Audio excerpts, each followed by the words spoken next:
This 1971 Doors classic reveals Jim Morrison's distress before his death. On October 30th, 1970, Jim Morrison sat in a Miami courtroom waiting to hear his sentencing for indecent exposure and open profanity. His defense files a motion for a new trial. They are denied. The judge enters the courtroom and begins to lecture Morrison on his responsibilities as a citizen and an entertainer. The prosecution goes through a list of Morrison's prior run-ins dating back to his 1963 Florida State University arrest when he was a student at age 19.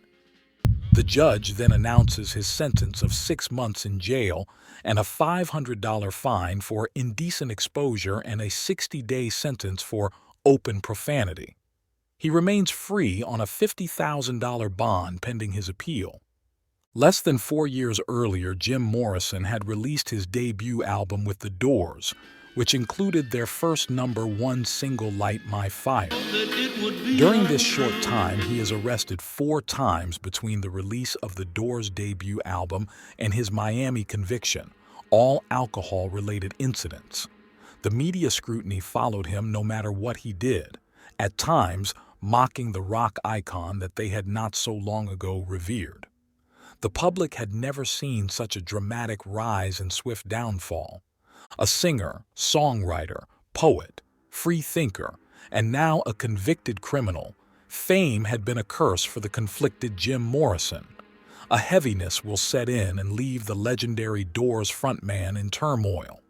From Jim Morrison's distress, a paradox emerges that develops into a timeless Doors classic that will become his swan song. If my poetry aims to achieve anything, it's to deliver people from the limited ways in which they see and feel. Jim Morrison. A voracious reader, when Jim graduated from high school in 1961, he asked his parents for the complete works of Nietzsche as a graduation present. Florida State University, 1963. Jim Morrison attends a lecture discussing philosophers Nietzsche and Heidegger. One topic covered is Heidegger's concept of thrownness. The lecture and both philosophers will have an influence on concepts Morrison is exploring throughout the 1960s. After Jim Morrison's quick rise to fame with The Doors, he soon began to struggle with the pressure. Morrison struggled to make sense of a superficial world he was immersed in and how he related to it. He was caught up in over-commercialism of his music and his image. His internal beliefs are often at odds with his external existence, which created a conflict within himself. Between Morrison's Miami sentencing in October 1970 and death on July 3, 1971, he is distressed with how to deal with the potential loss of his freedom. Prior to the conviction, he was facing a series of stresses, including heated fights with his girlfriend Pam, media scrutiny of his music, performances, and everything he said and did. He just could not seem to escape scrutiny. His drinking often created chaos in his life. Yet despite all the turmoil, he was able to write a song that hinted at hope he still held on to while struggling with his worries. One day at a rehearsal at The Doors workshop, the band is jamming when Robbie Krieger starts playing the chords to an old country song, Riders in the Sky, when Jim announces, "Hey, I have lyrics for that." At that rehearsal in December 1970, The Doors begin developing their atmospheric masterpiece, Riders on the Storm. One of the lyrics Morrison offers up is inspired by philosopher Martin Heidegger's concept on thrownness. As we're born, into this world we're thrown. Ray Manzarek begins playing his unmistakable haunting jazz piano part, adding in shimmering rain effects. Hey, that's a good idea. Thunder. Then Jim Morrison comes in with a verse about the 1951 hitchhiking killer Billy Cockeyed's cook, who went on a killing spree from Missouri to California, killing a family of 5. The 1953 film Hitchhiker was based on the story. Morrison also created a short experimental film based on the story in 1969. Highway, an American pastoral in the Mojave Desert. In a 1971 interview, Morrison states, The film was more of an exercise for me and a warm-up for something bigger.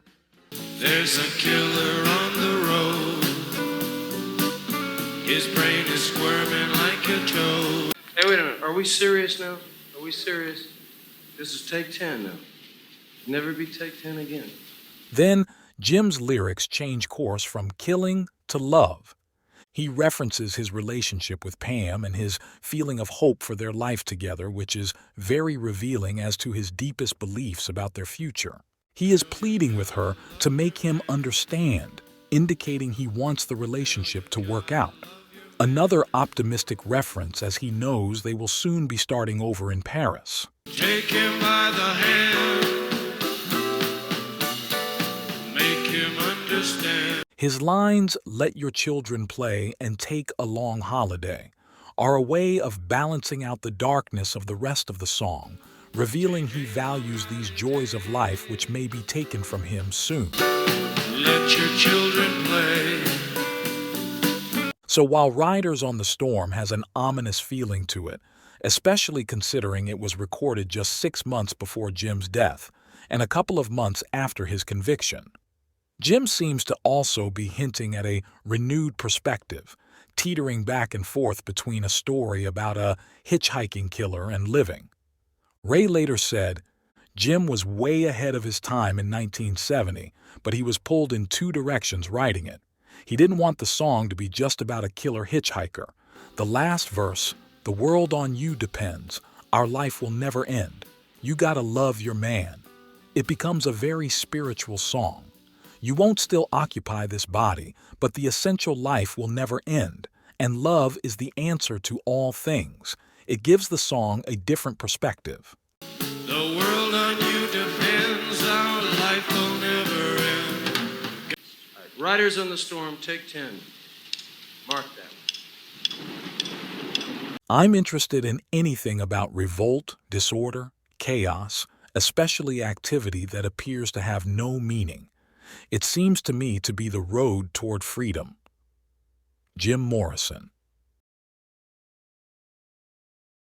On March 1, 1969, the Doors performed for 10,000 people squeezed into the Dinner Key Auditorium in Miami, Florida.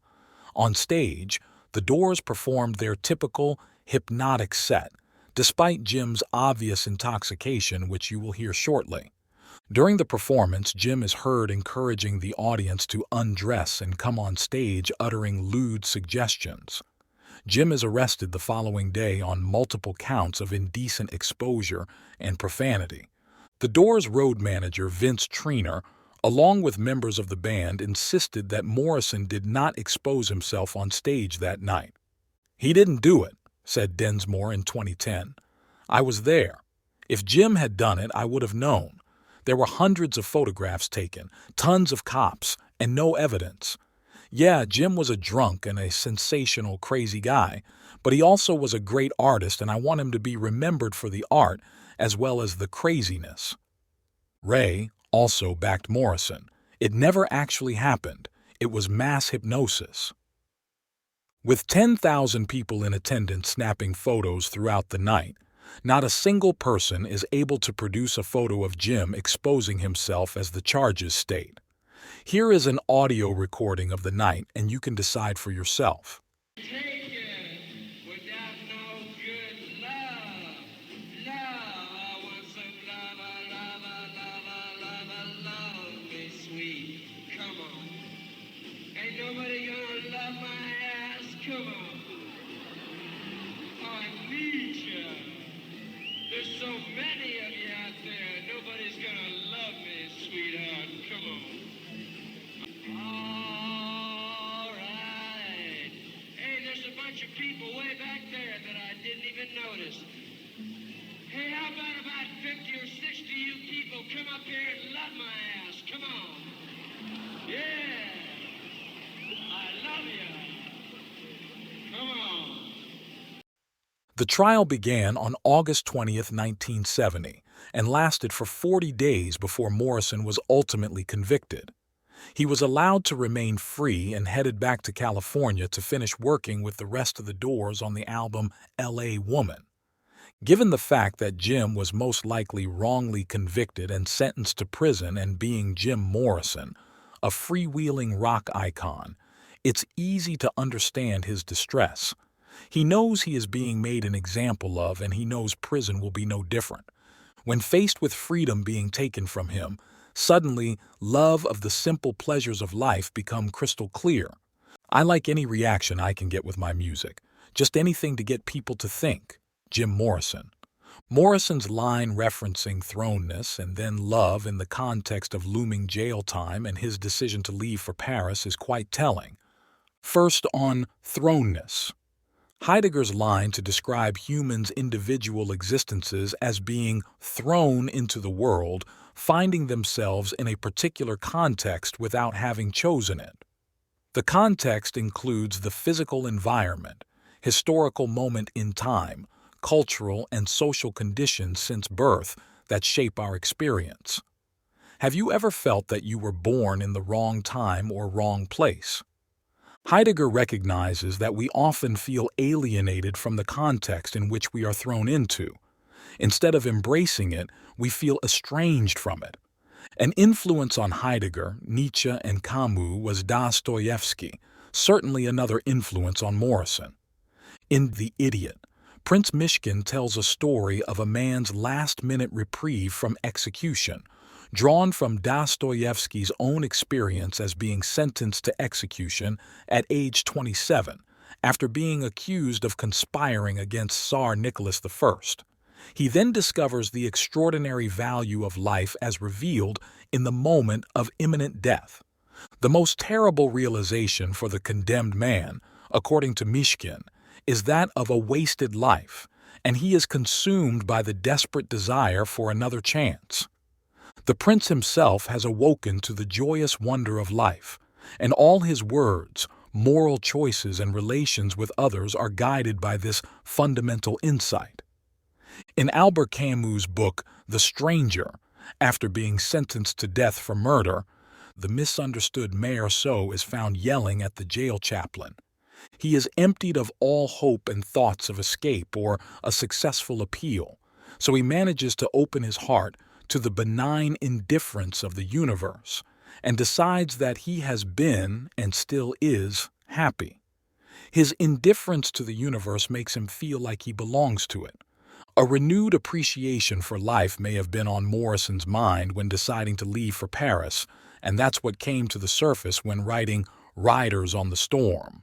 So while Riders on the Storm may have an ominous feeling, especially considering it was recorded just 6 months before Jim's death, one could argue that Morrison's references to love, play, and holiday reveal Morrison's optimism for starting over in Paris, awaiting his appeal, just like in the books he has immersed himself in.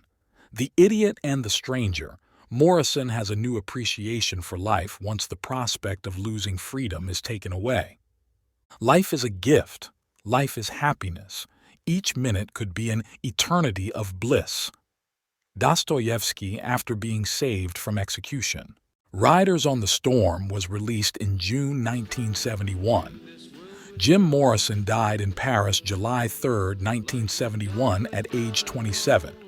His gravesite remains one of the most popular tourist destinations in Paris with 3 million visitors annually. This is your show. Anything you want goes. Now, come on. Anything you want. Let's do it. Let's do it. Let's do it. You're all a bunch of fucking idiots.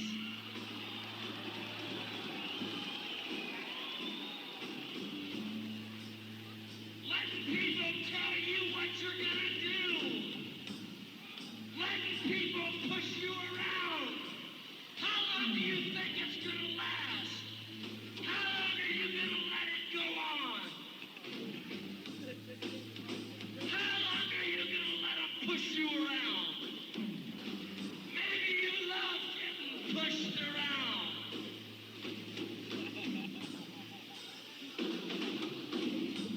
You love it, don't you?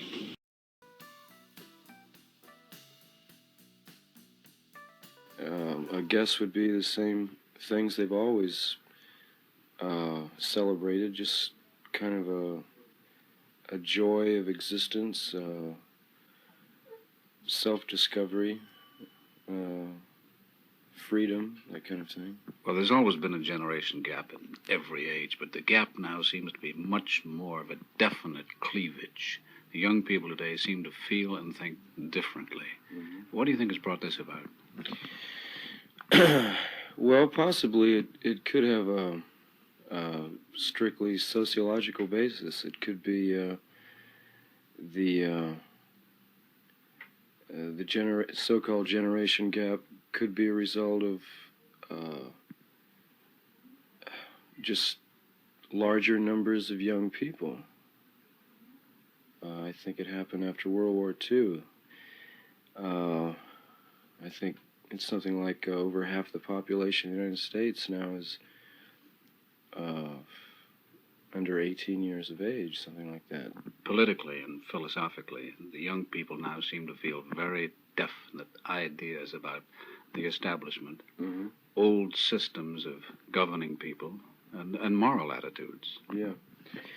When I was in high school and college, the kind of protest that's going on now was totally unheard of. At that time, to be a teenager, to be young, was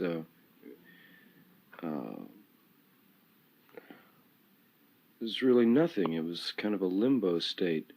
And I think it's amazing, just in the last 5 years, what's happened is young people have come increasingly aware of the power and the influence that they have as a group. It's really amazing. Does it surprise you that there is so much revolt on the campuses of this country against Washington and its policies? It really surprises me because, as I said before, when I was growing up and when I was in school, it was that was totally unheard of. You know, students really had no power. But if you look back in history, it seems to bear out the fact that every revolution has started with students and spread to workers, and I'm not predicting there's going to be a drastic turnover in this country, but all the indications are there. Life does seem to become more and more involved and complex. You know, we're becoming computerized and dehumanized in that process. That bugs me. I wonder how it bothers you and your generation. But there does seem to be a trend toward a return to a kind of primitive outlook on life, a more tribal attitude, and I think it's a natural reaction to industrialization, but unfortunately, I think it's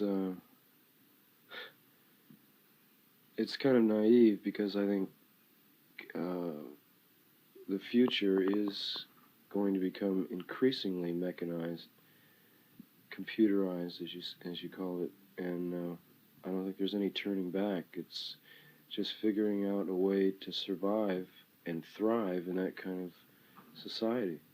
I don't think there's any chance of going back. And look at it this way too: the hippie lifestyle is really a middle class phenomena, and it could not exist in any other society except ours, where there's such an incredible surfeit of goods, products, and leisure time.